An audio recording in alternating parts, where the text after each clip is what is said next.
Destination de rêve, croisière d'exception, aventure polaire. Bienvenue dans Au-delà de l'horizon, le podcast qui vous emmène là où le voyage commence vraiment. Une production Aéria Voyage.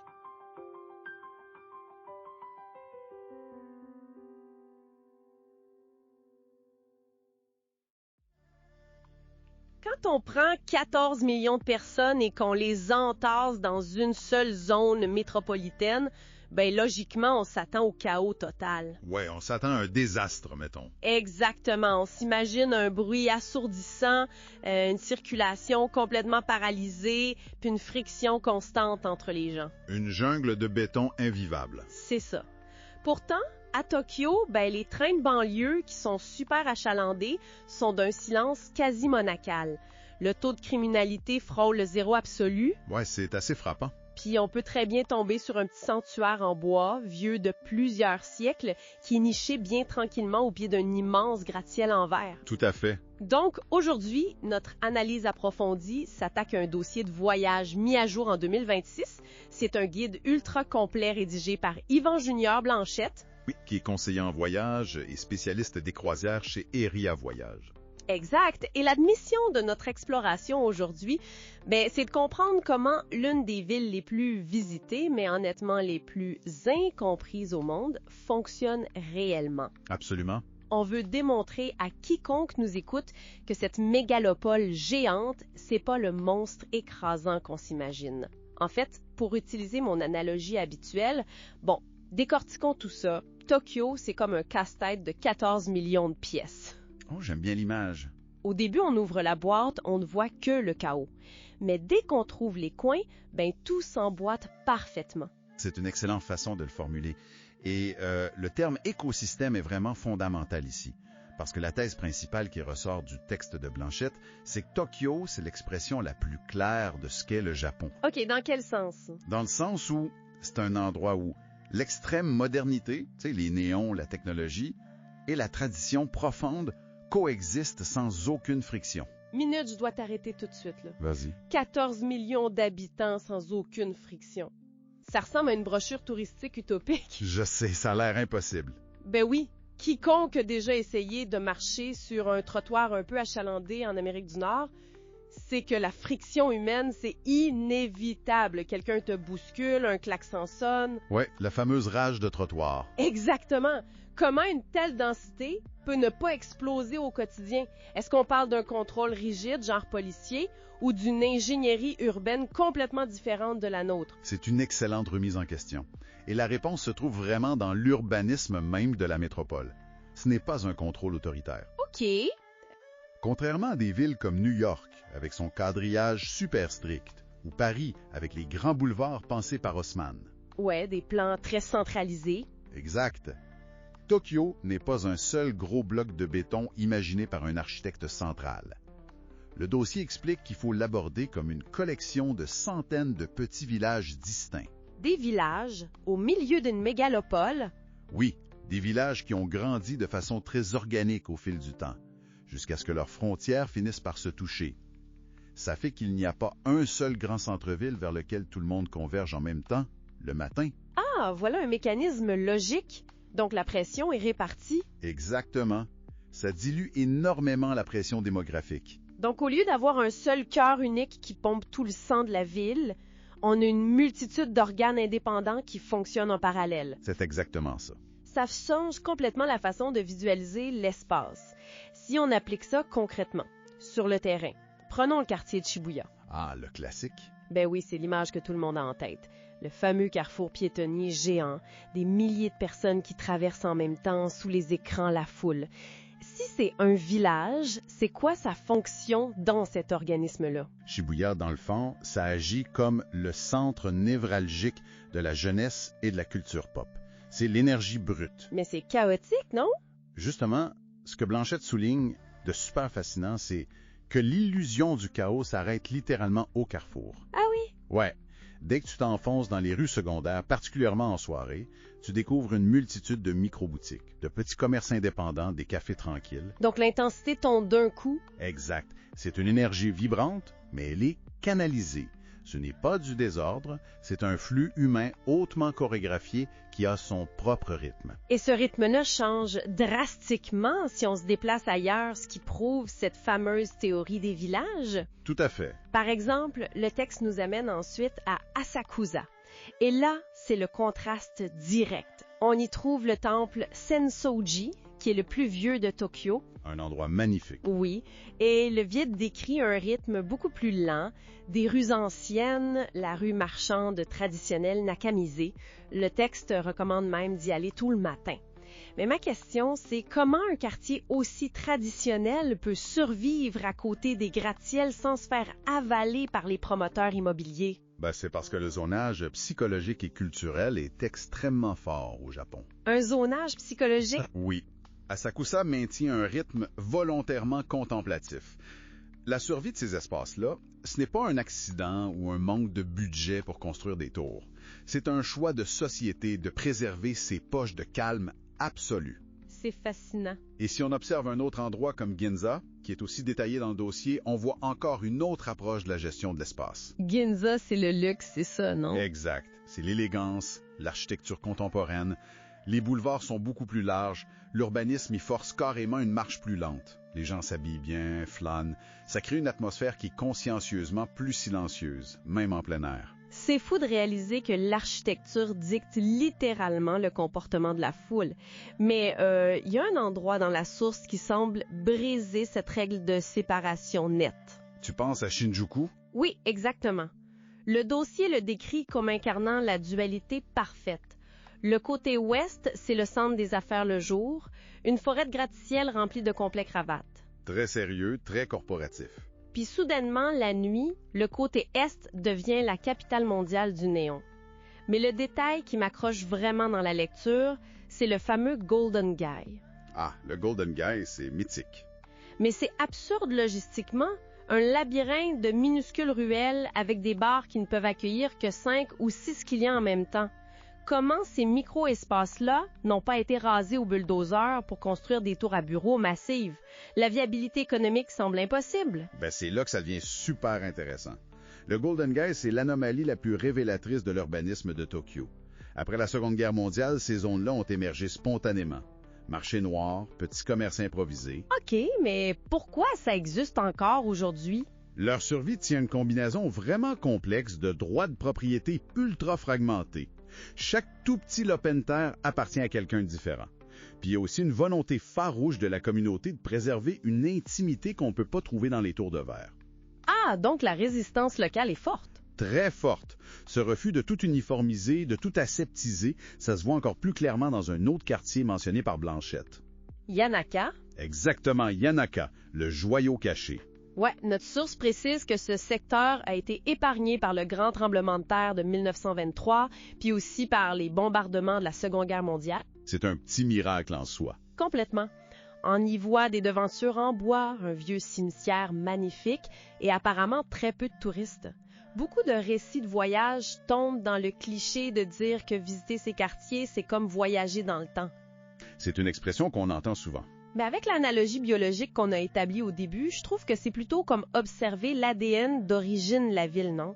Ça donne pas l'impression de changer d'époque, mais de voir comment l'écosystème fonctionnait à la base. Ce qui est fascinant ici, c'est que l'analogie de l'ADN est parfaitement juste. Yanaka, ce n'est pas un musée à ciel ouvert, ce n'est pas une attraction touristique artificielle construite pour faire beau. C'est un vrai quartier où les gens vivent. Exactement, c'est un quartier résidentiel bien vivant. La leçon à en tirer, c'est que la modernisation n'exige pas d'effacer le passé. Tokyo a permis à ces strates historiques de continuer d'exister en parallèle. Ça explique beaucoup de choses. Oui, la transition d'un village à l'autre, souvent marquée par un simple trajet de métro, explique pourquoi la densité de 14 millions de personnes ne devient jamais étouffante. Le décor et l'ambiance se réinitialisent constamment. Ton cerveau a le temps de respirer. Wow! Je pense que c'est le moment idéal pour faire basculer notre analyse. Allons-y. On comprend bien maintenant l'architecture macro de la métropole, ces différents quartiers ou organes qui coexistent, mais il faut s'attarder à l'expérience au niveau du sol. La réalité du piéton. C'est ça. Comment on interagit avec cette machine géante au quotidien pour que le chaos devienne intuitif? Le dossier insiste lourdement sur un aspect crucial, la gastronomie. Difficile de parler du Japon sans parler de nourriture. C'est clair. On rappelle que Tokyo a le plus d'étoiles Michelin au monde. Sauf que les exemples que Blanchette donne, ce ne sont pas des tables gastronomiques avec des serveurs en gants blancs. Pas du tout. Il parle de la magie qui se trouve au niveau de la rue. Un bol de ramen à un comptoir de 8 places. Des yakitori, les petites brochettes grillées au charbon de bois directement sous les rails de train à Yurakucho. Ouais, sous le bruit des trains. C'est fou. Ou un souper en mode izakaya, les pubs japonais, avec de petites assiettes partagées. Pourquoi cette obsession pour les espaces minuscules dans une ville qui est aussi vaste? Il faut comprendre que l'espace physique, c'est la commodité la plus rare et la plus chère à Tokyo. Logique. Mais plutôt que de voir la petite taille comme un défaut ou une contrainte, la culture japonaise l'a élevé au rang d'art. C'est lié à la philosophie du shokunin. L'artisan spécialisé, c'est ça, là? Exact. Un comptoir de 8 places, ça ne tente pas de plaire à tout le monde. Le chef y passe souvent sa vie entière à perfectionner un seul type de bouillon pour ses ramen. Il est devant toi, tu le vois travailler. C'est super intime. C'est complètement. Ces petits espaces-là, ça offre une connexion humaine directe. Et dans une mégalopole, cette intimité agit comme un antidote super puissant contre l'anonymat de la grande ville. C'est un contraste mental énorme. On passe du carrefour de Shibuya avec des milliers d'inconnus à un comptoir intime où on discute presque avec le chef. C'est la beauté de Tokyo. Mais parlons du lien qui unit tout ça, parce qu'il faut bien se déplacer d'un point à l'autre. Le métro. Ah, le fameux réseau ferroviaire. La source mentionne que les trains arrivent à la minute près, ce qui est déjà réel pour nous, mais surtout que malgré les foules immenses, les wagons sont silencieux. Le silence absolu. Encore une fois, je dois faire l'avocat du diable. Comment on impose le silence à des millions de personnes? C'est pas une loi stricte qui empêche les gens de parler fort au téléphone. Il doit y avoir un ressort sociologique profond derrière ça. Oh, il y en a un. Le silence dans les transports publics au Japon, ce n'est pas la soumission à une règle stricte. C'est une manifestation d'un concept culturel profond qu'on appelle le wa. Le wa? Oui, le wa, c'est l'harmonie sociale. Dans une société qui est aussi densément peuplée, le seul moyen de garder tout le monde sain d'esprit, c'est de réduire son empreinte personnelle au minimum dans la sphère publique. Ne pas déranger l'autre, en fait. C'est la règle d'or. Le métro devient un espace partagé complètement neutre. Tu ne parles pas fort, tu mets ton téléphone sur silencieux, et d'un point de vue logistique, cette fluidité-là est soutenue par la technologie. Les cartes de transport, prends. Oui. L'omniprésence des cartes IC, comme la fameuse carte Suica ou la Passmo. Tu la passes sur le lecteur sans même t'arrêter. Ça enlève toute la friction. Exact. Le retrait de la friction liée à l'achat de billets individuels, de chercher de la monnaie, ça fluidifie le mouvement de millions de corps avec une efficacité redoutable. Le transport cesse d'être une corvée. C'est un chef-d'œuvre de logistique. C'est brillant. Et cette idée d'harmonie sociale m'amène directement à un point du guide qui crée toujours un choc culturel majeur pour nous, les Nord-Américains, la question du pourboire. Oh oui, ça c'est un gros morceau. Mais ici, l'économie de la restauration est littéralement bâtie sur le pourboire. Ne pas en laisser un, c'est carrément une insulte. C'est une rupture du contrat social. C'est très mal vu. Mais au Japon, selon le guide, c'est exactement l'inverse. Essayer de laisser de l'argent sur la table crée de la confusion, voire même un gros malaise. J'ai du mal à concevoir le mécanisme derrière ça. Pourquoi refuser de l'argent supplémentaire? Parce que le concept nord-américain du pourboire implique, de façon un peu cachée, que le service est une transaction distincte du repas. Ah, tu dois payer un extra pour être bien traité. Exactement.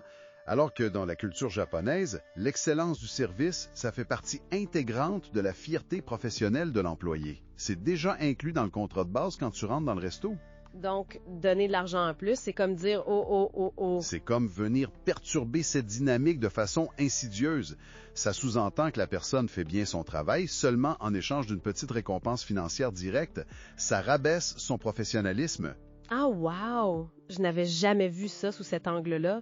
C'est presque insultant, en fait. Voilà. Et Blanchette souligne que, une fois que ce concept-là est assimilé par le voyageur, les interactions quotidiennes deviennent incroyablement transparentes et reposantes. Pas de calcul de pourcentage à la fin du repas. C'est fascinant de voir à quel point retirer cet aspect financier direct d'une interaction élimine une couche de tension qu'on ne remarque même plus chez nous tellement on est habitué. C'est une vraie libération. Et pourtant, en parlant d'argent, Le dossier soulève un autre paradoxe assez étonnant. Lequel?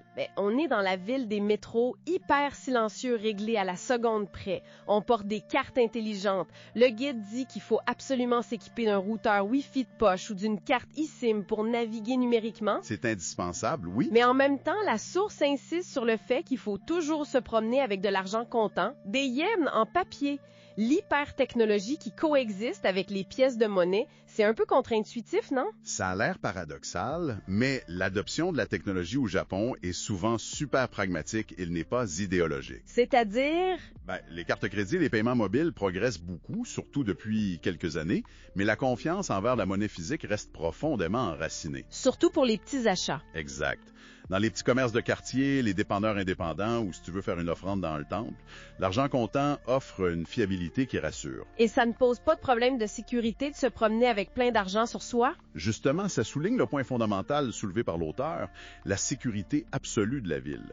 Le risque de vol est quasi nul. Le fait que n'importe qui puisse se promener avec des liasses de yens dans ses poches en pleine nuit, sans aucune anxiété, c'est la preuve que cet écosystème fonctionne. C'est vrai que la confiance sociale est la base de tout ça. C'est le fondement qui permet à tous ces microsystèmes de rouler sans accroc. D'accord, donc on a l'architecture de la ville, on a compris la sociologie derrière le silence du métro et le bol de ramen, on a notre argent comptant et notre carte Suica en poche. On est prêt? Voilà. Mais la question inévitable qui se pose quand on lit un dossier aussi dense, c'est la logistique de notre propre temps. Comment on gère notre énergie humaine? Face à une machine de cette envergure, comment on orchestre un séjour sans faire un épuisement professionnel touristique? Le fameux burn-out du voyageur. Ben oui. La source affirme que, je cite, « Tokyo est une ville qui récompense le temps ». Qu'est-ce que ça signifie concrètement sur l'agenda? Combien de temps il faut y consacrer? L'erreur classique que beaucoup font, c'est d'aborder la métropole comme une liste d'épiceries à cocher le plus rapidement possible. Faire le tour en 2 jours en courant. C'est la pire idée. Le conseiller en voyage prévient qu'en dessous de 3 à 5 jours, on ne fait qu'effleurer la surface et on s'expose à une surcharge sensorielle sévère. C'est trop d'informations d'un coup. Voilà. La recommandation optimale, c'est plutôt de 5 à 7 jours. Et ce n'est pas seulement pour voir plus de monuments. C'est pourquoi alors? C'est pour ralentir. C'est ce temps supplémentaire qui permet de vraiment errer sans but dans un quartier comme Yanaka, de s'asseoir et d'observer le ballet des employés de gare ou de s'imprégner du rythme interne de la ville. Au lieu de lui imposer notre rythme frénétique de touriste. Exactement. Si tu cours, la ville va te rejeter. Si tu prends le temps, elle se dévoile. Et le texte propose d'ailleurs des soupapes de décompression très spécifiques pour briser cette intensité métropolitaine. Les fameuses excursions d'un jour. Boisé, ou bien Kamakura, Kamakura, c'est magnifique. avec l'atmosphère côtière. Et le grand Bouddha de bronze. Sortir de la ville pendant le jour pour mieux la tolérer en y revenant le soir, c'est une excellente stratégie. Tout à fait. Mais la temporalité ne s'applique pas seulement à la durée du séjour, elle s'applique aussi au calendrier. Le choix des saisons, c'est crucial. Ben oui, parce qu'on a tous en tête ces images idylliques des cerisiers en fleurs au Japon. Le printemps semble être le moment rêvé. Sauf que, en lisant le dossier, on sent un avertissement assez clair à ce sujet. Ouais, le printemps est indéniablement spectaculaire, les sakuras sont magnifiques, mais l'afflux touristique mondial crée une congestion critique. C'est beaucoup trop achalandé. C'est noir de monde. Blanchette oriente plutôt la réflexion vers l'automne. C'est sans doute la meilleure saison. La météo redevient super confortable après l'été, qui lui est extrêmement chaud et humide. Et on a quand même un spectacle visuel en automne, non? Absolument. Les feuillages d'automne, les momiji, les feuilles d'érable qui rougissent, c'est tout aussi percutant que les cerisiers. Mais l'atmosphère générale de la ville est beaucoup plus détendue. Mais l'autre saison qui est soulevée et qui défie complètement les attentes, c'est l'hiver. Ah oui, l'hiver est très sous-estimé. Ça m'a vraiment surprise. Normalement, on fuit les destinations froides quand on part en vacances. Surtout nous en venant du Canada. C'est clair. Mais l'auteur décrit l'hiver tokyoïde comme étant le meilleur moment de l'année pour une raison bien précise. La baisse d'humidité rend le ciel d'une clarté perçante. Ce qui est parfait pour la vue. Exact. Apparemment, c'est la période idéale pour avoir un ciel dégagé et voir le fameux mont Fuji directement depuis les grands observatoires de Tokyo. C'est un privilège rare les autres mois de l'année à cause de la brume. Et si on décide de poursuivre l'exploration après Tokyo, l'auteur nous rappelle que la capitale n'est qu'un point de départ. Le réseau du Shinkansen, ces fameux trains à grande vitesse, redéfinit complètement notre notion de distance. Le Shinkansen, c'est le prolongement naturel de l'efficacité de Tokyo, mais appliqué à l'échelle nationale. Ça permet des connexions hyper efficaces psychologiquement sans aucune friction. On s'assoit, on regarde le paysage à 300 km/h et on arrive. Voilà. Et tu peux rejoindre Kyoto, qui est un peu le réceptacle de la tradition pure du pays, en à peine plus de 2 heures. C'est incroyable. Qu'a aussi Osaka, qui offre un contrepoids culturel direct à Tokyo avec son énergie beaucoup plus bruyante, rebelle et sa fameuse nourriture de rue. Et des sites comme Nara ou Hiroshima ajoutent la profondeur historique essentielle à la compréhension du pays. Donc, si on rassemble toutes les pièces de notre casse-tête d'aujourd'hui, l'analyse du dossier d'Yvan Junior Blanchette fait vraiment exploser le mythe de la mégalopole hostile. Complètement. L'angoisse initiale que beaucoup de voyageurs ressentent en regardant une carte de Tokyo, ce n'est en fait qu'une mauvaise interprétation de son ampleur. Exact. En réalisant que la ville est un réseau de villages autonomes, en adoptant des outils locaux pragmatiques comme la carte Suica, et surtout en comprenant que le respect de l'espace commun remplace le chaos par une chorégraphie hyper fluide, la métropole se transforme. Elle devient intuitive. Elle devient un terrain de jeu intellectuellement et culturellement gratifiant. Bref, c'est la rampe de lancement idéale et bienveillante pour quiconque explore l'Asie de l'Est pour la première fois. Et c'est là toute la valeur d'une approche réfléchie avant de partir. Absolument. Si on connecte ça à une perspective plus large, pour construire un itinéraire qui respecte cette courbe d'apprentissage, le recours à des experts comme ceux de chez Aeria Voyage, mentionnés dans notre source, ça prend tout son sens. Ça évite de frapper un mur. Exact. Ça permet de concevoir des parcours sur mesure qui dépassent les circuits standards et évitent l'épuisement. C'est littéralement la différence entre subir une ville géante et participer harmonieusement à son rythme. S'intégrer au lieu de simplement transiter. Exactement.